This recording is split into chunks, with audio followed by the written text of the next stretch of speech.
ఫాసిజంపై communism విజయం సాధించిన రోజే ప్రపంచంలో విక్టరీ డేగా ప్రసిద్ధికెక్కిందని సిపిఎం రాష్ట్ర నాయకులు కేవీఎన్ రాజు అన్నారు.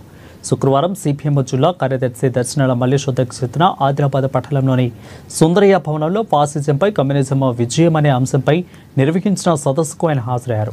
ఇక జాంత్యహంకారి అదేవిధంగా ఫాసిస్ట్ హిట్లర్ను సోవియట్ రష్యా రెడ్ ఆర్మీ ఓడించిన రోజును మే 9 అని అన్నారు. 1945లో మే 9న నాజీ హిట్లర్ను ఓడించి జర్మనీ పార్లమెంటుపై ఎర్ర జెండా ఎగురవేసిన రోజు ప్రపంచంలో విక్టరీ డేగా ప్రసిద్ధికెక్కిందని అన్నారు. పెట్టుబడిదారీ వ్యవస్థ తన ఆర్థిక వ్యవస్థ సంక్షేమాన్ని పక్కదారి పట్టించడానికి ఫాసిజాన్ని పెంచి పోషించిందని, దానికి హిట్లర్ నాయకత్వం వహించాడని అన్నారు. ఇక జాతి అహంకారంతో లక్షలాది మందిని కోసిన హిట్లర్ చివరకు తనకు తానే ఉరివేసుకొని చచ్చేలా రెడ్ ఆర్మీ చేసిందని అన్నారు.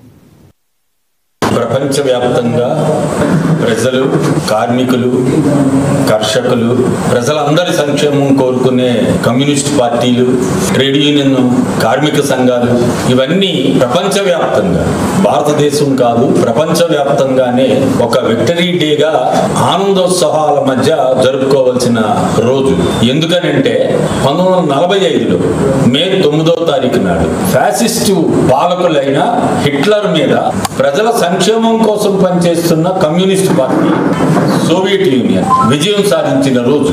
బెర్లిన్ వరకు వాళ్ళ స్థావరాలని, సైనికుల్ని చెదరగొట్టి అక్కడ ఎర్ర జెండా ఎగరవేసిన రోజు. ఇంకా ముఖ్యంగా చెప్తే రెండవ ప్రపంచ యుద్ధం ముగిసిన రోజు. అలాగే ప్రపంచానికే ఒక నియంత, ఒక ఫ్యాసిస్టు అయిన హిట్లర్ మే 9వ తారీఖు ముందే ఏప్రిల్ 30వ తారీఖు నాడు ఆత్మహత్య చేసుకున్న పరిస్థితి. అంటే ఫ్యాసిజానికి అంతిమంగా ఏం జరుగుతుంది అని అంటే వాళ్ళు ఆత్మహత్య చేసుకునే పరిస్థితికి దారితీస్తుంది అని చెప్తున్నారు. అందువల్ల ఇవన్నీ కార్మిక, కర్షక, ప్రజాతంత్ర ఉద్యమాల సందర్భంగా వచ్చిన గెలుపుని ప్రపంచవ్యాప్తంగా ఒకసారి గుర్తు చేసుకోవాల్సిన అవసరం ఉంది, ఎస్పెషల్లీ ఇప్పుడు ప్రపంచ పరిస్థితుల్లో. అందువల్ల మే 9 అనగానే మొత్తం ప్రజలకి, కార్మికులకి ఆనందంగా సంబరం. తెలంగాణ ప్రభుత్వం